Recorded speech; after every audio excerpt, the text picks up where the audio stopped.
بسم اللہ الرحمن الرحیم۔ آج کا موضوع ہے سب سے پہلا قاتل و مقتول۔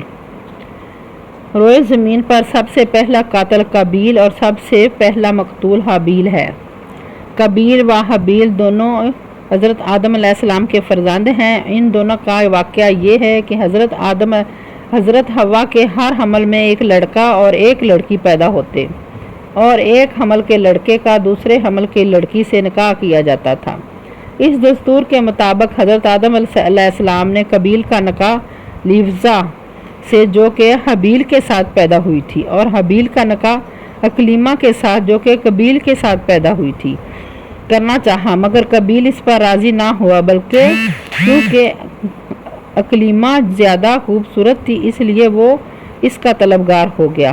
حضرت آدم علیہ السلام نے اس کو سمجھایا کہ چونکہ اکلیمہ تیرے ساتھ پیدا ہوئی ہے اس لیے وہ تیری بہن ہے، اس کے ساتھ تیرا نکاح نہیں ہو سکتا، مگر قابیل اپنی ضد پر اڑا رہا۔ بالآخر حضرت آدم علیہ السلام نے یہ حکم دیا کہ تم دونوں اپنی اپنی قربانی خداوند قدوس کے دربار میں پیش کرو، جس کی قربانی مقبول ہوئی وہی اکلیمہ کا حقدار ہوگا۔ اس زمانے میں قربانی کی مقبولیت کی یہ نشانی تھی کہ سمان سے ایک آگ اتر کر اس کو کھا لیا کرتی تھی۔ چنانچہ قابیل نے گیہوں کی کچھ بالیں اور حابیل نے ایک بکری قربانی کے لیے پیش کی۔ آسمانی آگ نے حابیل کی قربانی کو کھا لیا اور قابیل کے گیہوں کو چھوڑ دیا۔ اس بات پر قابیل کے دل میں بغض و حسد پیدا ہو گیا اور اس نے حابیل کو قتل کر دینے کی ٹھان لی اور حابیل سے کہہ دیا کہ میں تجھے کو ضرور قتل کروں گا۔ حابیل نے کہا کہ قربانی قبول کرنا اللہ تعالیٰ کا کام ہے، وہ متقی بندوں ہی کی قربانی قبول کرتا ہے۔ اگر تو متقی ہوتا تو ضرور تیری قربانی قبول ہوتی۔ ساتھ ہی حابیل نے یہ بھی کہہ دیا کہ اگر تو میرے قتل کے لیے ہاتھ بڑھائے گا تو میں تجھے پر اپنا ہاتھ نہیں اٹھاؤں گا، کیونکہ میں اللہ سے ڈرتا ہوں۔ میں یہ چاہتا ہوں کہ میرا اور تیرا گناہ دونوں تیرے ہی پلے پڑیں اور تو دوزخی ہو جائے، کیونکہ بے انصافوں کی یہی سزا ہے۔ پھر آخر قابیل نے اپنے بھائی حابیل کو قتل کر دیا۔ وہ وقت قتل حابیل کی عمر 20 برس کی تھی اور قتل کا یہ حادثہ مکہ مکرمہ میں جبل سور کے پاس یا جبل ہرا کی گھاٹی میں ہوا، اور بعض کا قول ہے کہ بصرہ میں جس جگہ مسجد عظیم بنائی گئی ہے منگل کے دن یہ سانحہ ہوا۔ روایت کے ہے جب حابیل قتل ہو گیا تو 7 دنوں تک زمین میں زلزلہ رہا اور حواس و طور اور درندوں میں اضطراب اور بے چینی پھیل گئی، اور قابیل جو بہت ہی گورا اور خوبصورت تھا بھائی کا خون بہاتے ہی اس کا چہرہ بالکل کالا اور بدصورت ہو گیا، اور حضرت آدم علیہ السلام کو بہت رنج ہوا، اور یہاں تک کہ حابیل کے رنج و غم میں 100 برس تک کبھی اس کو ہنسی نہیں آئی۔ اور سریانی زبان میں آپ نے حابیل کا مصبہ کہا، جس کا عربی ترجمے میں ترجمہ یہ ہے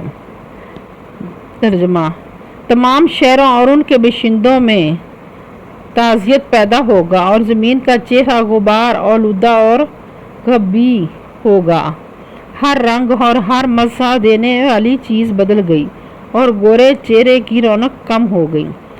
حضرت آدم علیہ السلام نے شدید غضبناک ہو کر قابیل کو پھٹکار کر اپنے دربار سے نکال دیا، اور وہ بدنصیب اکلیمہ کو ساتھ لے کر یمن کے سرزمین عدنان میں چلا گیا۔ وہاں ابلیس اس کے پاس بھی آ کر آیا اور کہنے لگا کہ حابیل کی قربانی کو آگ نے اس لیے کھا لی کہ وہ آگ کی پوجا کیا کرتا تھا، لہذا تو بھی ایک آگ کا مندر بنا کر آگ کی پرستش کیا کر۔ چنانچہ قابیل پہلا وہ شخص تھا جس نے آگ کی عبادت کی، اور یہ روئے زمین پر پہلا شخص ہے جس نے اللہ تعالیٰ کی نافرمانی کی اور سب سے پہلے زمین پر ناحق خون بہایا، اور یہ پہلا وہ مجرم ہے جو جہنم میں سب سے پہلا ڈالے جائے گا۔ اور حدیث شریف میں ہے کہ روئے زمین پر قیامت تک جو بھی خون ناحق ہوگا قابیل اس میں حصے دار ہوگا، یعنی اس نے سب سے پہلے قتل کا دستور نکالا، اور قابیل کا انجام یہ ہوا کہ اس کے ایک لڑکے نے جو کہ اندھا تھا اس کو ایک پتھر مار کر قتل کر دیا، اور یہ بدبخت نبی زاد ہونے کے باوجود آگ کی پرستش کرتے ہوئے کفر شرک کی حالت میں اپنے لڑکے کے ہاتھ سے مارا گیا۔ حابیل کے قتل ہو جانے کے 5 برس بعد حضرت شیث علیہ السلام پیدا ہوئے، جبکہ حضرت آدم علیہ السلام کی عمر شریف 130 برس کی ہو چکی تھی۔